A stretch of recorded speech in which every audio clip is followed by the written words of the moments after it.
हमारे विजय भाई काला, इनके पिता श्री पुखराज जी, जो आज इस संसार में नहीं है, इस देह से मुक्त हुए हैं, लेकिन वास्तव में बहुत पुण्यशाली जीव रहे हैं। जब उनका स्वास्थ्य नरम होता था तो विजय भाई हमारे पास तुरंत खबर भेजती थी, महाराज जी, बाबूजी का स्वास्थ्य नरम हो रहा है। और हमेशा बाबूजी की भी इच्छा रही और परिवार की भी इच्छा रही कि इनका त्याग करा के समाधि मरण की भावना थी। माँ जी से भी मैं पूछता था, माँ जी शांत रहती थी। हमारी छोटी सी बच्ची पठान जिसको मैं बोलता था, वो भी हमेशा कि मेरे दादा को ठीक कर दो। सभी लोगों की भावनाएं थीं कि महाराज जी दादा का समाधि मरण हो, अच्छे से अच्छा हो। मैंने उनको त्याग किया है, समय समय पर उनका त्याग कराया। मेरे ये कहने पर उन्होंने रंगीन वस्त्रों का त्याग करा दिया, सफ़ेद वस्त्रों में सफ़ेद आसन पर ही उनका रहा, दवाइयों का त्याग कराया। डॉक्टर ने बोला खून की बोतल चढ़ना है, उनका त्याग कराया। बाकी सभी चीज़ों का उनका मैंने त्याग कराया। भले ही तरफ से वो शरीर से सन्यासी न बन पाए हों, लेकिन भावों से मैंने उनको सन्यासी बनाया था। उनका समाधि मरण जैसा ही हुआ, मरण हुआ है। मैं उनकी आत्मा को जहाँ भी हो, बोधि संबोधि की प्राप्ति हो, समय दर्शन की प्राप्ति हो, पुनः मनुष्य भाव धारण करके अपना कल्याण करें, ऐसी भावना भाता हूँ। और हमारे काला परिवार में विजय भाई, संजय भाई, पूरे परिवार को मैं बहुत बहुत आशीर्वाद देता हूँ। भगवान से प्रार्थना करता हूँ उनको शक्ति मिले। पिता नहीं है, वास्तव में पिता की छाया बहुत बड़ी छाया होती है। पेड़ भले ही कितना पुराना हो जाए, लेकिन फल भले ही ना दे, लेकिन छाया में बैठने से ही हमें लगता है कि हमारे ऊपर किसी का हाथ है। कोई नहीं, उनके ऊपर गुरु का हाथ है। पूरे काला परिवार के ऊपर हैदराबाद का एक ऐसा मेरा परिवार है जो बहुत समर्पित भाव से जुड़ा हुआ है। मैं पूरे काला परिवार को, विजय भाई को, संजय भाई को, सभी पूरे परिवार में बच्चे बच्चों को, सौरभ भाई को, सबको आशीर्वाद देता हूँ। आप अपने जीवन की मंगल यात्रा पूर्ण करें और अपने परिवार में एक पिता का अभाव तो हुआ है, लेकिन गुरु का साथ तुम्हारे साथ है, हमेशा रहेगा। और दोनों में आशीष। ओम नमः शिवाय। आपसे ही हमारा सारा जीवन रोशन, आप ही करते हो हमारा मार्गदर्शन। मम्मी पापा से भी ज्यादा लाड करते हो आप, हमारे सारे दुखों में होता है आपका साथ। भगवान का रूप हो आप, जिंदगी की ठंड से बचाने वाली धूप हो आप। है परिवार की नाव चलाते आज भी मेरे दादाजी, है सतमार्ग का पाठ पढ़ाते आज भी मेरे दादाजी। अखबारों में से जो चुन लेते सच्चे मोती, शान से चलते छड़ी घुमाकर पहने वो कुर्ता धोती, है धर्म की कथा सुनाते आज भी मेरे दादाजी, है सतमार्ग का पाठ पढ़ाते आज भी मेरे दादाजी। बच्चों के साथ बच्चे हो जाते हैं मेरे दादाजी, निराश कभी किसी को नहीं होने देते मेरे दादाजी, घर की आन बान शान और जान है मेरे दादाजी, है सतमार्ग का पाठ आज भी पढ़ाते मेरे दादाजी। प्रेम भाव का सच्चा उदाहरण है मेरे दादाजी, सादगी से जीवन जीने की मिसाल है मेरे दादाजी। है महावीर कण कण में सिखाते आज भी मेरे दादाजी, है सतमार्ग का पाठ पढ़ाते आज भी मेरे दादाजी। क्या गत काटी थी उनकी आज भी जबर हर्षाता है, उनके सद्वानी के आगे नतमस्तक हो जाता है सांझ सवेरे प्रभु के गुण गाते हैं मेरे दादाजी, है सतमार्ग के पाठ पढ़ाते हैं आज भी मेरे दादाजी। खुशियों का खजाना है, बातों का पिटारा है, सही गलत में फर्क बताते ईश्वर का वरदान है। मेरे मित्र, शिक्षक, मार्गदर्शक सब कुछ है मेरे दादाजी, है सतमार्ग का पाठ पढ़ाते आज भी मेरे दादाजी। We love you, we miss you भा, वी मिस यू बड़े नानू। राजस्थान के सारंडा गांव में हरियाली अमावस 8 अगस्त सन 1926 में हुआ था उनका जन्म। देख के माँ दाकाबाई और बाबूजी मिश्री लाल का मन हुआ था मगन। मूल से होता है सबको प्यारा ब्याज। दादा हीरा जी और दादी पन्ना जी ने अपने राज दुलारे का नाम रख दिया पुखराज। दादाजी ने अपने जीवन काल में कई व्यवसाय और लेखा जोखा किए हैं। उनके पास विविध ज्ञान है और वे हमेशा अपना अनुभव हमारे साथ साझा करते थे। यूँ तो दादाजी हर प्रसंग में श्रेष्ठ थे, पर उन्हें खाना पकाना, ताश खेलना, तैराकी, मेहमान नवाजी आदि का शौक था। पहले आई माँ दाका की गोद में जानकी बाई, फिर आकर बहन आ चुकी राम कंवरी और प्यारी ने रौनक बढ़ाई। दादाजी के जन्म से बहनों को मिला छोटा भाई। काला परिवार की पीढ़ी आगे बढ़ाई और घर में खुशियां लहराई। दादाजी की जिम्मेदारियां बढ़ गई जब हुआ सबसे छोटा भाई बालचंद जी का जन्म। वसंत पंचमी सन 1943 में मामा ससुर मोतीलाल जी ने दादाजी के सरल चरित्र और उनके परिवार के प्रति स्नेह और एकता को देख के अपनी भांजी कवरी देवी का हाथ सौंप दिया रेन गांव में। गुनगुनाई किलकारियाँ जब हुआ प्रेमलता बेटी का जन्म, खुशी में हुई मग्न जब हुआ कमला शांता सरोज का आगमन। बड़ा परिवार आगे जब पड़े विजय के कदम, पूरे हुए 6 स्तंभ जब हुआ संजय का अवतरण। पिता ने संस्कारों से और माँ ने दुलार से निखार दिया सब बच्चों को बड़े ही प्यार से। सन 1948 में दादाजी के माताजी और 1954 में पिताजी का हो गया था निधन। अपने परिवार और समाज के प्रति कर्तव्य पूर्ण करने कार्य उद्देश्य से वह गुवाहाटी, फिर कानपुर और अंत में हैदराबाद आना हुआ। इसी दौरान दादाजी ने अपनी लाडली बेटी मुन्ना का विवाह नंदलाल जी बाकलीवाल से कराया। कुछ सालों में आई बिटिया कमला की बारी, थमाकर हाथ संपत जी कासलीवाल को किया बिटिया को पराई। हो गई थी शांता और सरोज सयानी, माता पिता को अपनी जिम्मेदारी थी निभानी। जुदा किया अपने शरीर का एक और अंग, जब किया शांता को प्रवीण जी सरावगी के संग। और अब आ गई थी सरोज की बारी, जोड़ दिया उनको डूंगर जी कासलीवाल के संग, देकर खुशियाँ सारी। दिल पर रख कर पत्थर दूर किए अपने कलेजे के टुकड़े, किसे सुनाते पिताजी अपने दिल के दुखड़े। अब खल रही थी उनको बहू की कमी अधूरी, लाकर विजय के संग सरोज को कर दी वह कमी भी पूरी। थमाया हाथ मंजू का जब आई संजय की बारी, इस तरह माता पिता ने की पूरी अपनी जिम्मेदारी।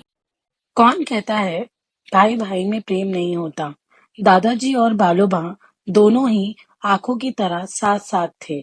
इसी तरह दोनों भाइयों ने पुत्री इचरत का ब्याह हुकुमचंद जी कासलीवाल के साथ कराया। बसंता का ब्याह महावीर प्रसाद जी गोधा के साथ कराया। लीला का ब्याह पारसमल जी पाटनी के साथ कराया। प्रकाश ने थामा इंदिरा का हाथ, अशोक ने थामा पद्मा का हाथ। मंजू का ब्याह विनोद जी पाटनी के साथ कराया। राजेश ने थामा अंतिमा का हाथ, दिनेश ने थामा मीनाक्षी का हाथ। ज्योति का ब्याह हुआ अनिल जी सोगानी के साथ। प्रदीप के संग हुई पायल, पूरा हुआ बालूभा का परिवार। दादाजी पर शुरू से ही था धर्म का प्रभाव, दादी जी ने संग रहकर दी धर्म की छाव। आगे जब हैदराबाद पधारना हुआ तब धर्म की हर गतिविधि में बढ़ाने लगे हाथ। हमेशा ही था उन पर रेन के मानभद्र बाबा और सारंडा वाले हनुमान जी का हाथ। धर्म की रुचि थी उनको इतनी प्यारी कि अपने जीवन में की अनुकूल यही सारी। दिनचर्या उनकी थी इतनी खास कि उठ जाते थे प्रातःकाल 3 बजे के आसपास। ब्रह्म मुहूर्त का था उनको ज्ञात, इसलिए करते थे वे समायक पाठ। पूजा पाठ में थे उनको अधिक रुचि, पहुंच जाते थे मंदिर होते ही घड़ी में 6 बजे की सूची। खाने में दाल बाटी, सीरा पूरी, जलेबी और घी चीनी के थे बड़े ही शौकीन, पर थे नियम उनके उतने ही कठिन। 9 बजे दूध रोटी तो 5 बजे फलाहार का सेवन था स्थिर। केवल पूजा पाठ करना पर्याप्त नहीं, जिनवानी की सेवा का लाभ उठाना भी दादाजी ने सिखाया। त्याग ही जिंदगी का आधार है, यही एकमात्र मंत्र है। तपस्वी सा सादा जीवन है जिनका, प्रेरणादायक है जीवन इनका। बन गए थे नाना जब मुन्ना को हुआ रोहित, सुनील, अजय, अमित और पूजा का आना। हो गई थी मस्त मगन कमला जब नाना के गोद में आए चेतन, ममता, रंजना और विनोद। अंकित, रवि, रितेश को देखकर खिलखिलाई शांता अपने माता पिता के संग। सरोज के घर भी आई उल्लास जब आए नवीन, सुप्रिया, प्रियंका, कीर्ति, नेहा और हुआ गौरव का निवास। जब पड़े सौरभ के घर में कदम, जीवन में आगे बढ़े वे एक और कदम। जीवन बिताकर आधा वे बन गए थे अब दादा। काला परिवार में बढ़ गया था शोर, सुरभि के आने की खुशी थी चारों ओर। परिवार में जो रह गई थी कमी अधूरी, मनी और सनी के आने से हो गई थी वह भी पूरी। जब हुआ आंचल का आना, उसने किया दादाजी को मस्ती में दीवाना। पल्लवी की किलकारियों से हुआ खुशियों का सार, दादा दादी का हुआ पूरा परिवार। समय के साथ धर्म के प्रति प्रीत और त्याग के प्रति कठोर होते चले गए दादाजी। परिवार की ओर अपना स्नेह और प्रेम बढ़ाते चले गए दादाजी। कहते हैं नाना नानी का लाड प्यार भी मिलता है किस्मत वालों को। अब आ गई थी बारी दोहिता दोहिती को परनाने की। अपनी पहली बेटी प्रेमलता के लाल रोहित के संग हुई संगीता, सुनील के संग हुई रेखा, अजय के संग हुई किट्टी, अमित के संग हुई हीना, अपनी दुलारी पूजा को किया पराया प्रतीक जी रावका के संग और नंदलाल जी बाकलीवाल की पीढ़ी बढ़ाई। अपनी दूसरी बेटी कमला के राज दुलार चेतन को दिया अंतिमा का साथ। बिटिया ममता को किया विदा प्रवीण जी अजमेरा के साथ। लाडली रंजना को दी विदाई सुनील जी पटनी के साथ और विनोद के संग हुई निकिता। पूरा हुआ संपत जी कासलीवाल का परिवार। अब आई तीसरी बिटिया सांता के लाडलों की बारी। अंकित ने थामा निकिता का हाथ, रवि ने थामा नेहा का हाथ, रितेश ने थामा दीपिका का हाथ और किया प्रवीण जी सरावगी का पूर्ण परिवार।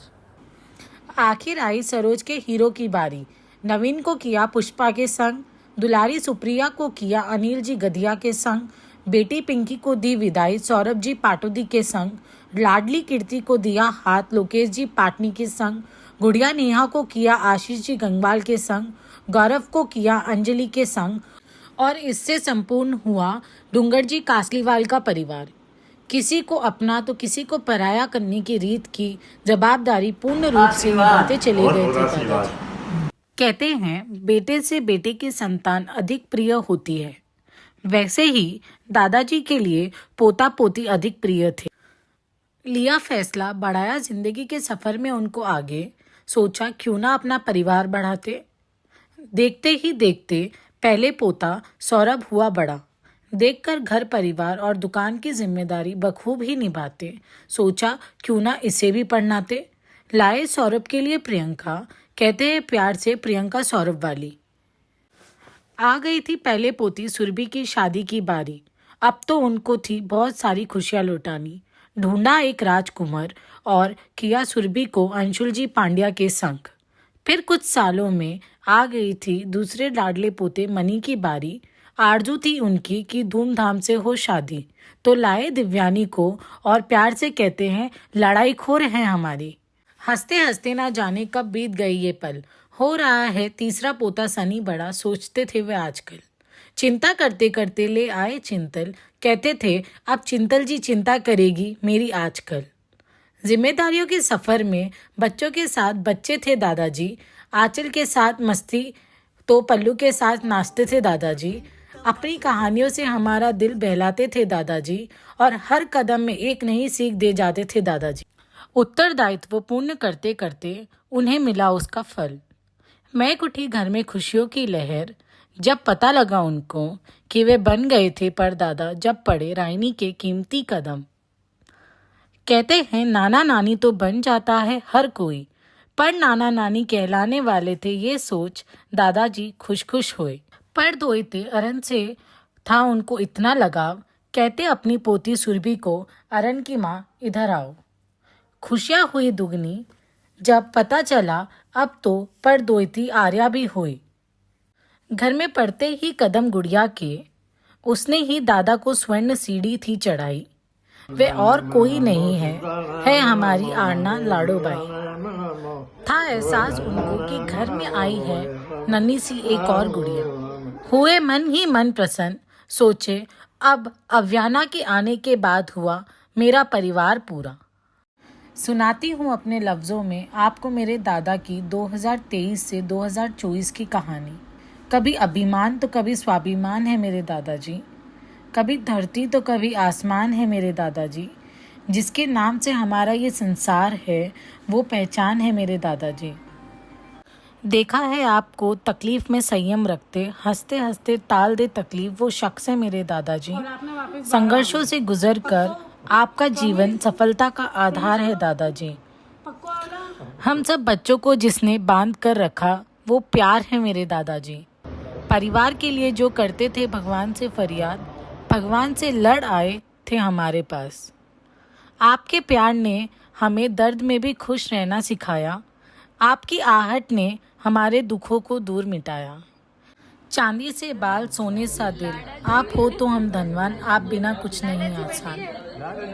कुछ खास थी उनमें बात, कभी नहीं छोड़ते थे वे सुख दुख में किसी का साथ। थे वे वट वृक्ष की तरह जिन्होंने दी सबको छाया, अपने मिजाज से सबको अपना बनाया। अपने सारे कर्तव्य को बखूबी निभाया, कभी प्यार से खिलाया तो कभी प्यार में रुलाया। विधि के विधान के आगे हम सब नतमस्तक हैं, समय भी नहीं दे पाया आपके जाने की दस्तक। छोड़कर हमें अकेले चले गया परमात्मा के पास, कहाँ जाएंगे हम जब होगी हमें प्यार की आस। हमें बस यही बात सताएगी, आपकी याद में आपकी पोती कहाँ जाएगी। आपके बिना हो गया है घर आंगन पूरा सूना, आप जैसे ही दादा मिले जब भी मिले जीवन। आप जैसा ना कभी कोई था, ना कभी हो पाएगा। चाहूँ मैं आपकी तरह ही शांत स्वभाव और संयम धारण करना, अंत समय तक प्रभु नाम जपना। सबको एक साथ बुलाकर प्यार लुटाकर छोड़ गए आप हमें अधूरा। क्या कहूँ दादाजी, आपके बिना लागे सब कुछ सूना सूना।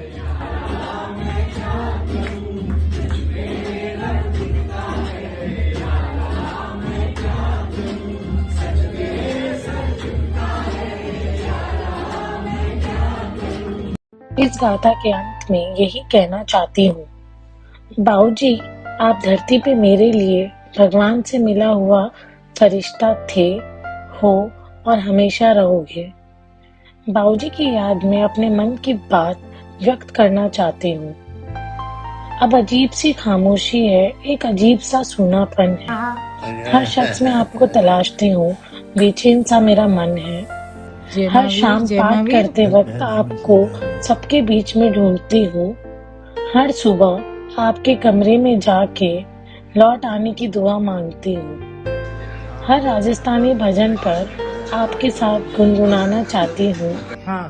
हर शख्स की पुकार में आपकी आवाज तलाशती हूँ। एक बार फिर आपकी गोद में मैं लेटूं और आप मुझे लोरी सुनाओ ना दादाजी। एक बार फिर से लाड लड़ाओ ना दादाजी। मेरा हाथ थाम के आप मुझे हिम्मत दे जाओ ना दादाजी। एक बार फिर मेरे संग ताश की कड्डी लगाओ ना दादाजी। बहुत याद आती है आपकी, फिर से कहानी कहानी में सलाह दे जाओ ना दादाजी। भटकी हुई आपकी आंचल को दिशा दिखाओ ना बाबूजी। एक बार फिर लौट आओ ना बाबूजी। रिश्ते की नई शुरुआत करें, इस बार फिर आप दादा और मैं पोती बने। एक बार फिर लौट आओ ना बाबूजी। एक बार फिर से गले लगाओ ना बाबूजी। I love you, I miss you सेठा।